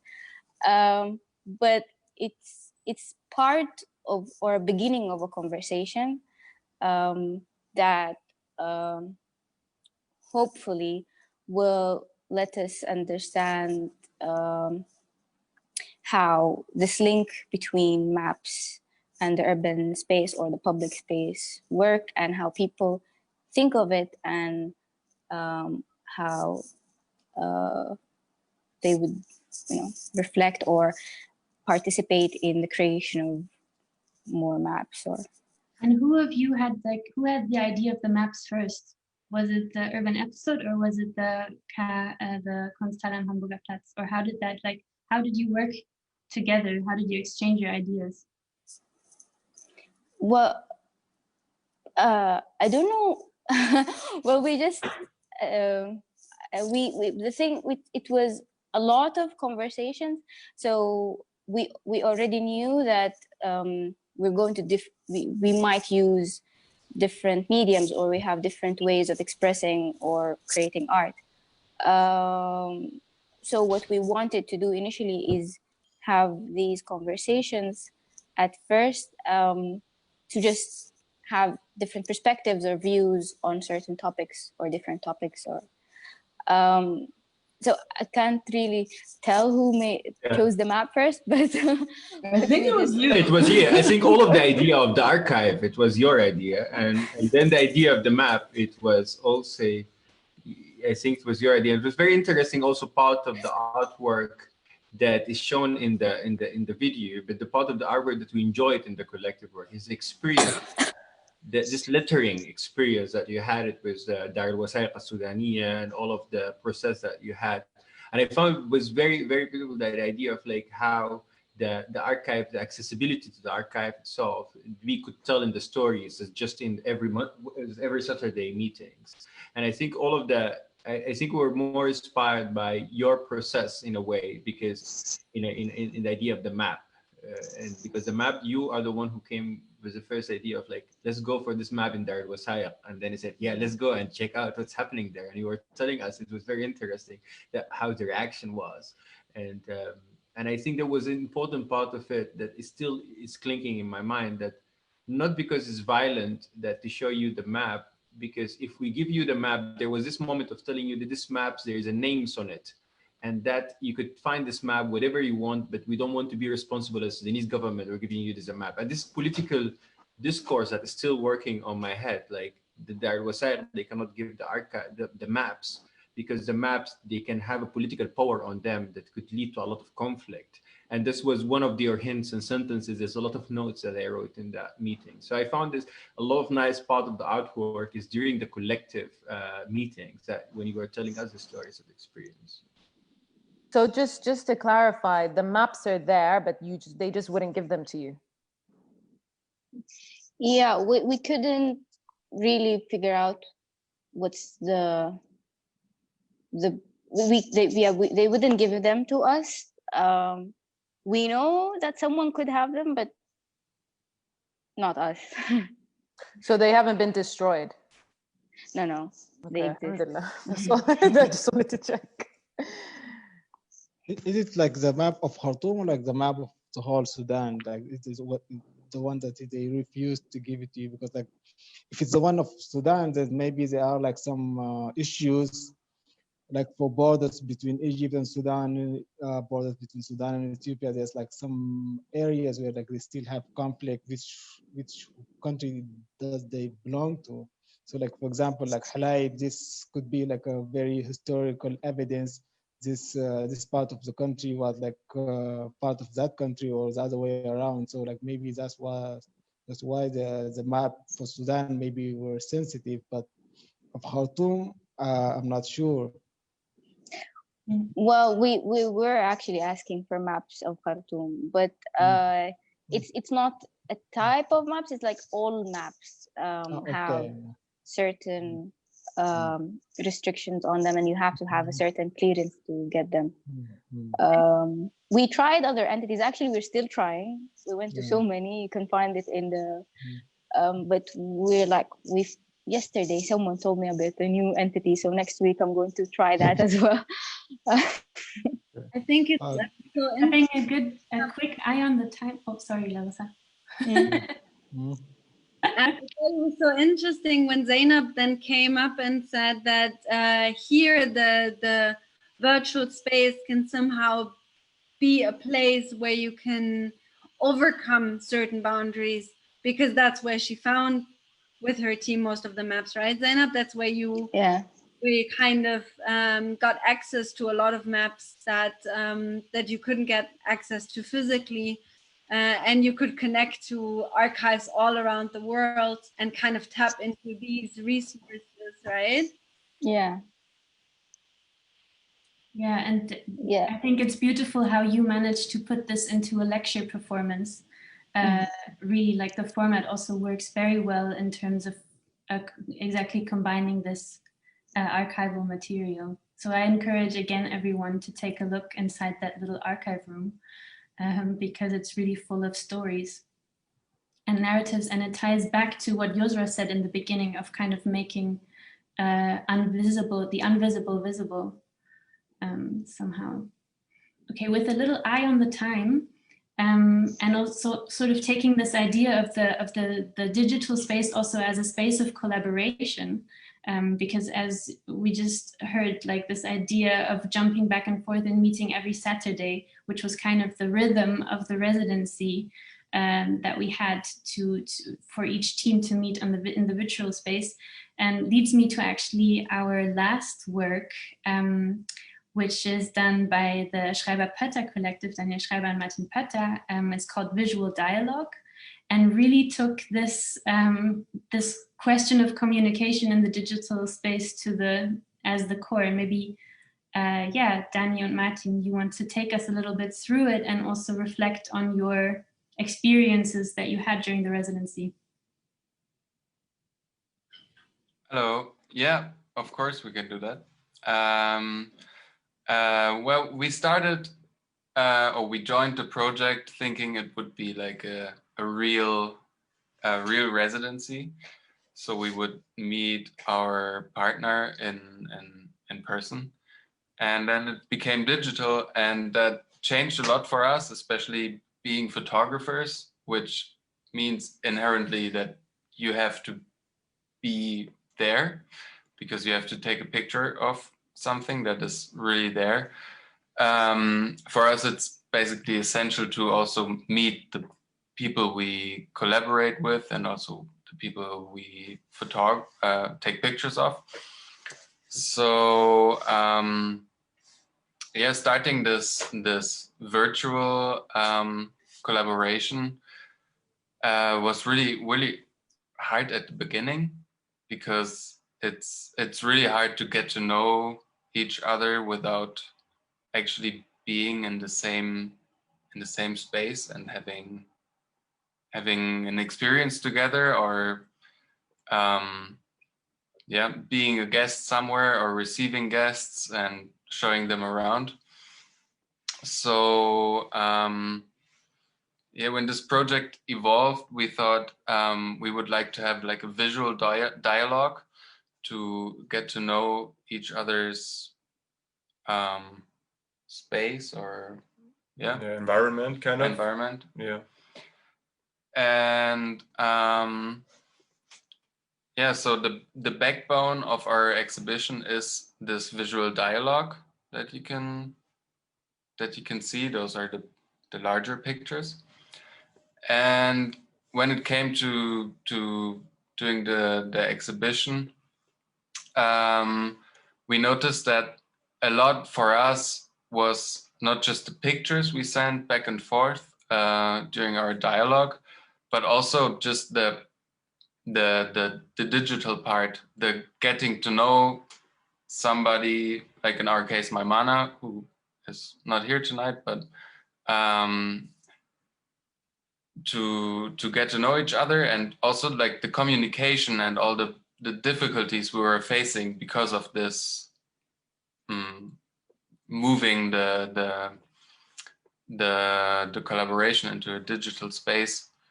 We thought it was really important to put also an emphasis on our connection, on talking via WhatsApp.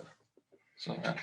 And if I may ask just a quick question, you see exactly in this image, you see a lot of like missed call, or the connection is too bad. How are we gonna go about this? And I think this is also important when we reflect about the digital, like how do we have access actually to even work in the digital? And maybe, yeah, how did that work for you guys? I think it's something everybody in this project was kind of experiencing somehow in one way or the other. So I think everybody taking part in the Sudan Moves project could relate to the issue, having like connection problems and stuff like that. And if you are an artist, no matter if you're working with like photographs or if you're painting or doing music or whatever, it's always like we're used to connecting to people and getting close to the persons in real life just to get a connection and to take a picture which is like really connected to the person. It doesn't work like, I mean, if it works like that, you could call a person and be like, yeah, can you just take a portrait of yourself with your phone and send it to us so we don't have to come over? So if it would work like that, work would be easy, kind of. But that's not really how it works. So we try to dissolve those limitations by taking portraits, which you're seeing right now. Exactly, you're seeing the couple right now. So we were trying to show the, how can you say, the medium photography as something you can take pictures at the same time in a similar place in different countries, and it will be like kind of mixing together places, people, and you couldn't even tell if it's been taken in Sudan or if it's been taken in Germany. So that's what we were trying to show with the tableau of the portraits.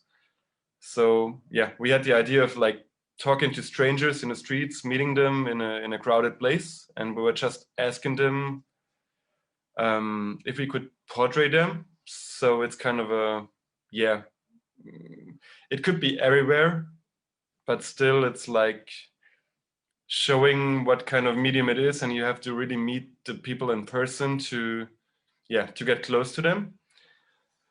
And also the conversation is showing, I would say, also the issue, but also the nice parts of it, because you can still share some everyday life moments but still there is missing like a real feeling. Like everybody of us has some senses, like smelling, seeing, hearing, whatever, but you can't really share them if you are in a digital world. So we try to show what it means, like participating in a project, but being kind of bound to communicating through WhatsApp and through like browser-based images. And yeah, I think it shows quite good how it still can work, and still there's limitations to those senses, and to it cannot replace like a real meetup. And that's kind of the idea of our like wall in the exhibition. It's making the viewer sensible for the momentary, how can you say, state of the art, or status quo. And yeah. Does anybody else want to reflect on this in the room?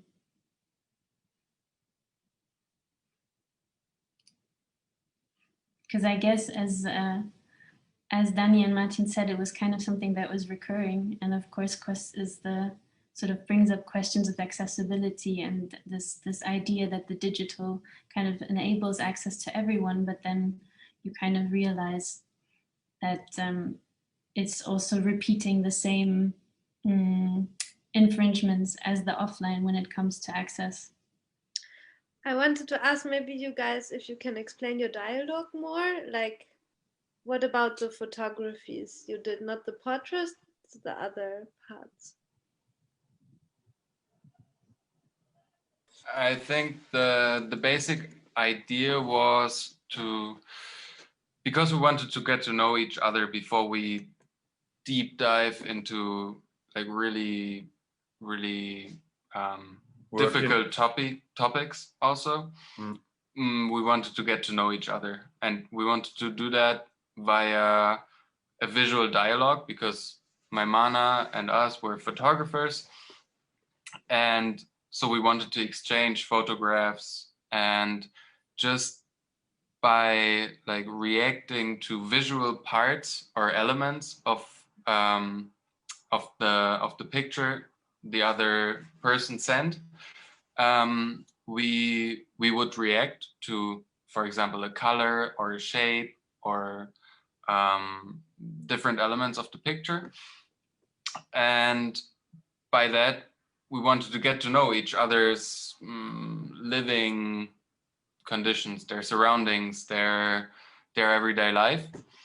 So that was the basic idea for the visual dialogue, to get to know each other. And then doing that, we encountered all those issues you have, not really like using only the digital space to communicate, and there's difficulties finding, or difficulties with the internet connection. And then, for example, here we have a really difficult situation for like economically for a lot of people, and like we have a pandemic going on, which is pretty crazy.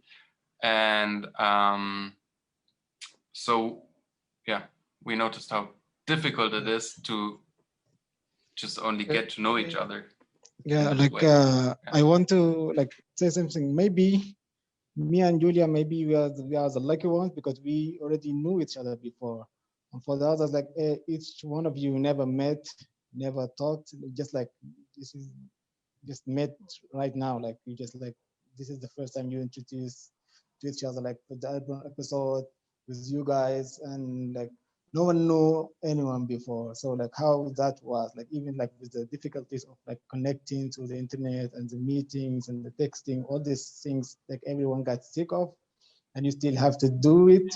And then like you don't know the other person, like it's a complete stranger, even like you have the same I don't know, the same job, like as a photographer or like as an artist, but like you still don't know the person. Like for me and Julia, we could still, okay, I know her, like, okay, I will call you this at this time, like it's okay.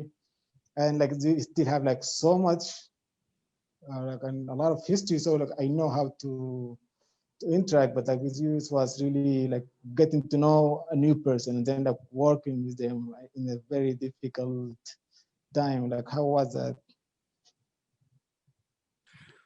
I think one of the most interesting things is like at the beginning of the project, we were like thinking, oh my God, how should this work out? Like working together with photographs, sending like conversations or having a conversation with each other. But the most interesting thing was that there still is quite fast connection, since we were not only communicating via WhatsApp dialogues, but also via pictures or photographs. So I think you can send a lot of words and you can send like a lot of, hey, how is it going? How's everything? Is everything fine? What are you doing? And all of a sudden, my mana came up, for example, with this like, hey guys, have a look, there's this flood going on, like there's large areas of Khartoum being flooded. And we were like, look, yo, what the fuck is happening? We didn't know anything about it. And we just saw those pictures and were like something between like shocked and feeling it. And she could have wrote like a lot of words, but we wouldn't have had any idea of it if she didn't send the pictures. So yeah, it's quite interesting to see how fast you can still connect through a digital collaboration. Still you're not meeting in person. So yeah, it worked quite good. Yeah. And you kind of took up the impulses, and also you then sort of reflected on the current situation in Germany. And I think you are also one of the, or like you both reflected also on this current moment in Germany and the question of sort of art as resistance and the cultural scene being sort of in a jeopardy at the moment. Maybe you can speak a little bit about what you, the last part of your series. The last part we're like currently seeing on the screen share is there was actually a protest by people working in the cultural scene for a better dialogue between the government and cultural people working in culture, and like musicians, people working for the theater,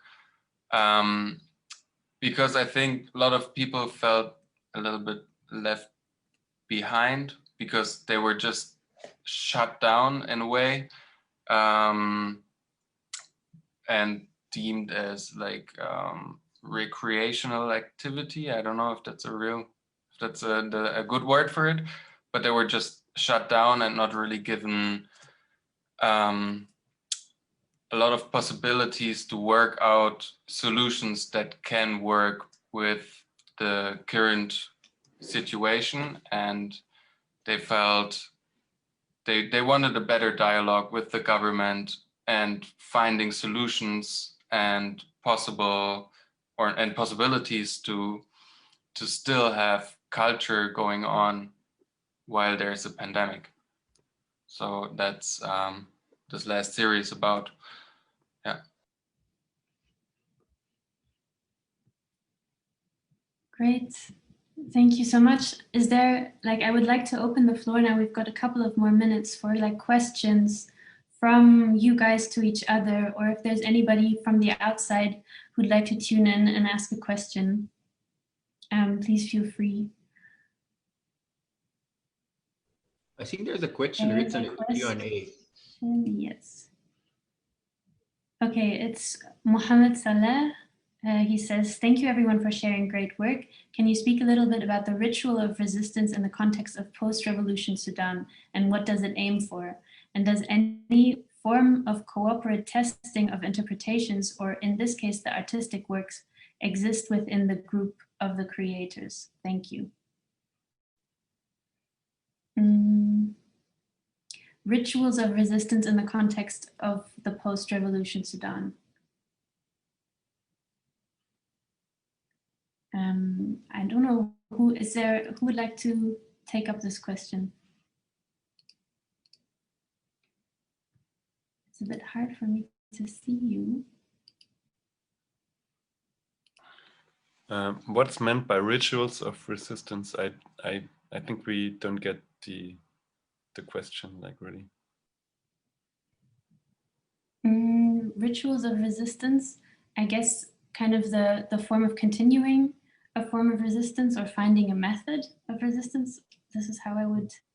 Yeah, and I think cooperative testing of interpretations, I think, is internal critique, from what I'm gauging. Yusra, do you want to pick up on the question, maybe? Rituals of resistance, I can speak about criticism within collectives, and I obviously have no experience of.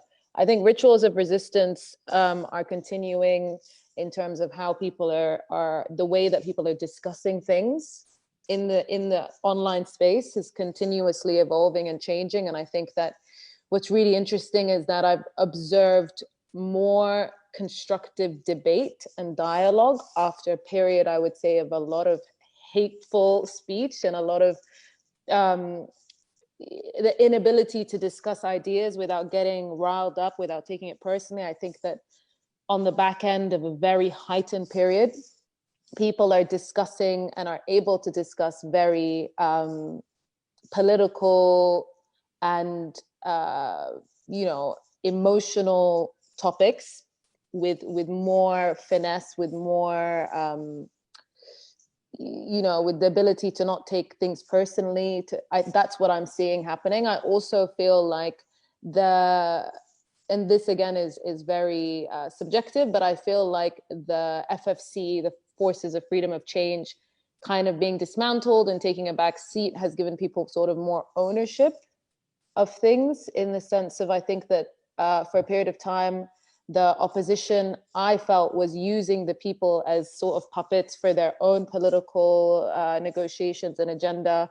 And every time something happened with the military, they would be like, oh, well, we're gonna send people to the streets. I think now there's more ownership of what the street means. And people are, when they organize and they want to protest, it's for them.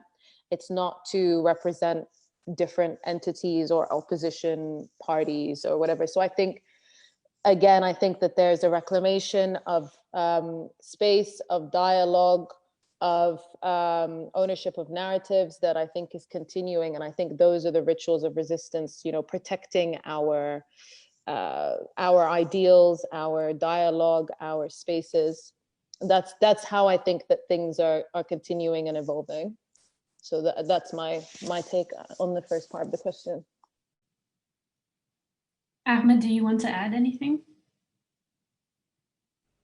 Yeah, I think Yusra have said it all in the political context somehow, but what I actually try also, like, you guys to understand the ritual of resistance, but I think practicing artistic in the collective way and trying to invade new spaces and have a new conversation, that actually, I don't think so, for example, that Zainab could be walking to Dar al-Wasaiq some years ago in a way that asking just for the maps without be arrested after 1 month, after 1 week. Yeah? And I think it's part of the idea of like continuing and invading these cracks that open the revolution. I don't know, the revolution have opened the spaces that where we continue resist, we continue actually shaking the status quo by checking our archive, our knowledge and all this stuff. And I think I could consider that as actually ritual of resistance if we put the understanding of ritual. And I think participating in this artistic work where we discuss politics and camouflage, which is camouflage in something that in Sudan was representative of repression of all of the 90s, and to go to the military camps in the end of 2005 and all of this kind of horror that we had as the young kids in Sudan, and to discuss it in artistic work and to express it. And if we don't have Corona now, actually we could actually show that work in the street of Khartoum or in Oktober. And I think it's all that actually can be considered ritual of resistance without actually being dropped in the prisons of the Bashir, or they would call Butel and torture camps and all this kind of stuff. So that what my take on Mohammed Salah, and actually thank you for, I would love Mohammed Salah to come with his face here, because I love that it's following. He's also an amazing photographer artist from Sudan, based here in Berlin, and I could and I think the creators have tested by letting us speak about all of that topics and then bringing them actually in the virtual experiences. And in fact, that the creator have touched it in a very sensitive way by not they made the guidelines, but they didn't actually say like, okay, now Sudanese artists, you have to do that. They open for other space for the conversation for 2 months, and they actually map for us, and they give all of the resources to make this work. And I think this is actually testing the ritual of resistance. In that, what my understanding for the questions in reverse too. So. Beautiful. Okay, we're almost reached the end, but we have one more question that I'm going to read to you.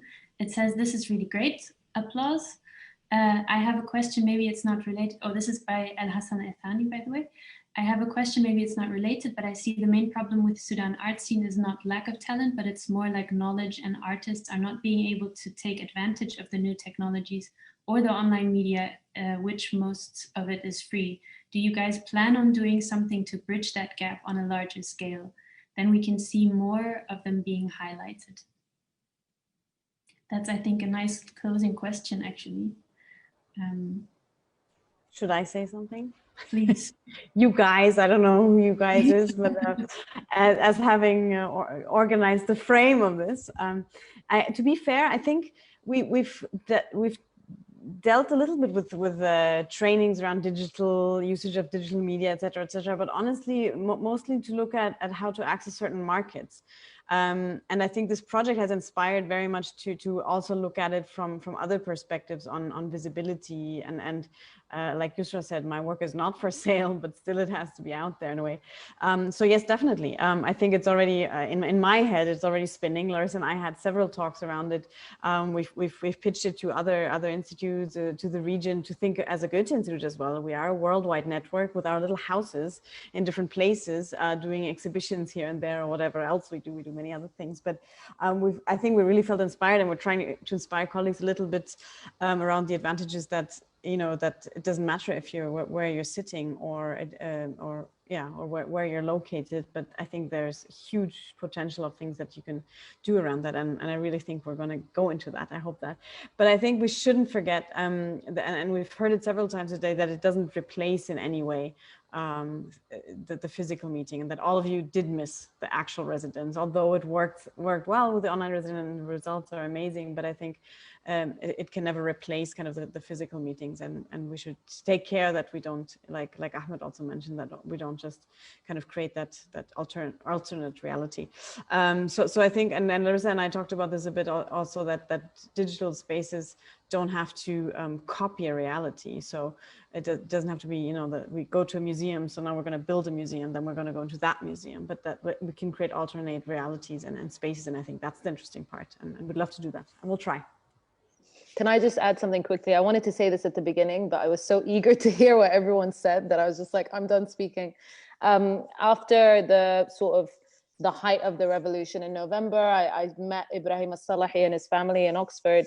And it was really interesting because, you know, everyone sort of mid-30s and under is sort of super nostalgic for this past that our parents talk about, with, you know, jazz and funk pouring out of these clubs by the Nile and all this artistry and poetry.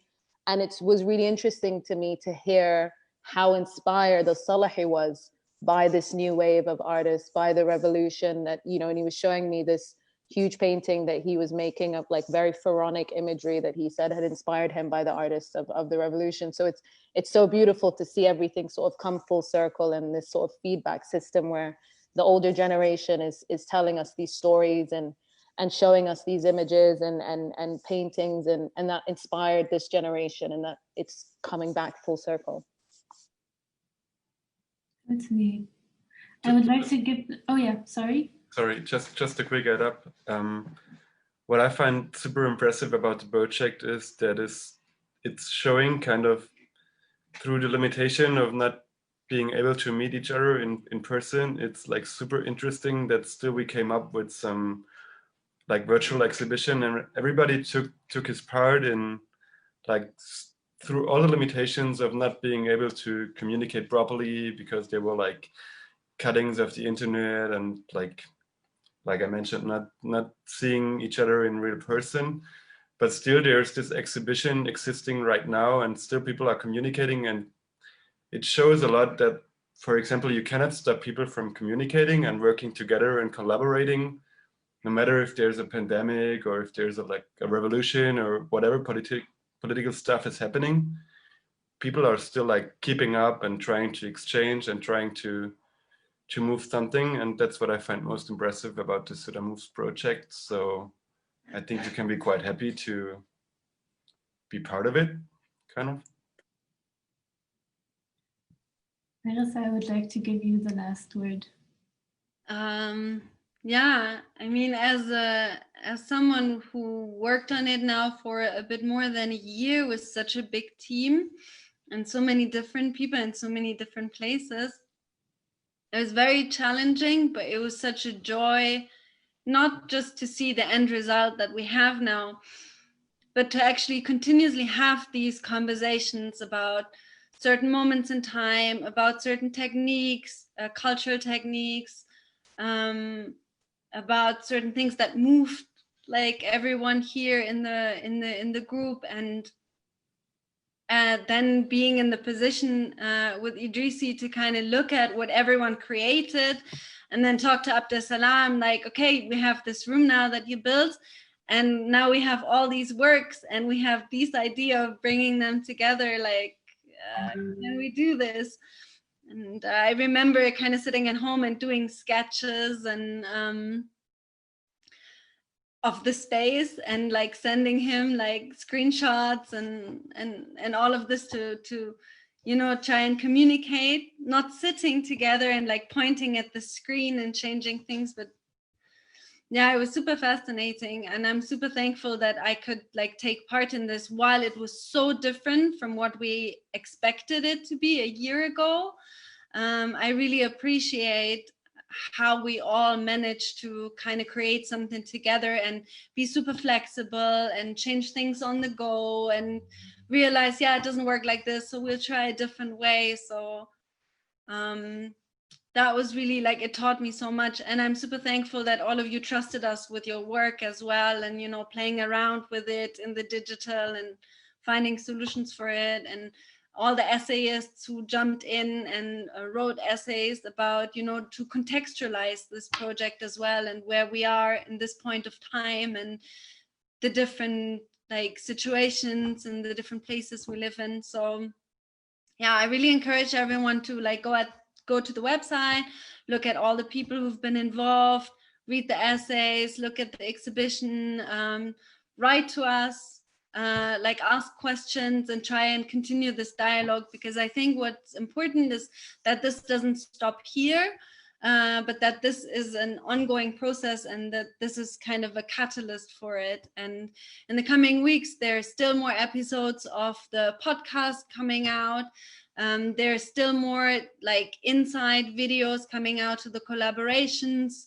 So this is not kind of the final moment of the project, but this is just a moment where we all get together and kind of show our faces to the outside world a bit more, since we've been, you know, in our small circles the whole time. So yeah, we hope that more people can kind of jump in to the conversation, and we continue projects like this. Super thankful for the Goethe-Institut also, that we got this platform and the possibility to do all this in such a flexible way, in such a very open way. And maybe also a quick note that we will try to do it physically next year at some point, hopefully, so that we kind of do come together somehow. But yeah, also from my side, thank you everybody for this beautiful evening and for your minds and stories and ideas. and for sharing them with us tonight. There are a number of people who are not with us in this room, so this is not like not all of the artists, but we will have a workshop tomorrow with Rim and Veronica on art therapy, and also the Urban Episode is giving a mapping workshop tomorrow, so if you're free, jump in. And then Idrissi is also going to guide again through the tour, through the exhibition, so yeah, join in and take part. And from my side, a big thank you. I think I'm gonna miss those Saturday interactions with you guys. Yeah, thank you to Goethe, thank you to everyone. Thank you, everyone. Thank you, everyone. Good night. Good night. Thank you. Good Thank night. you. Nice seeing you. Bye-bye. Bye.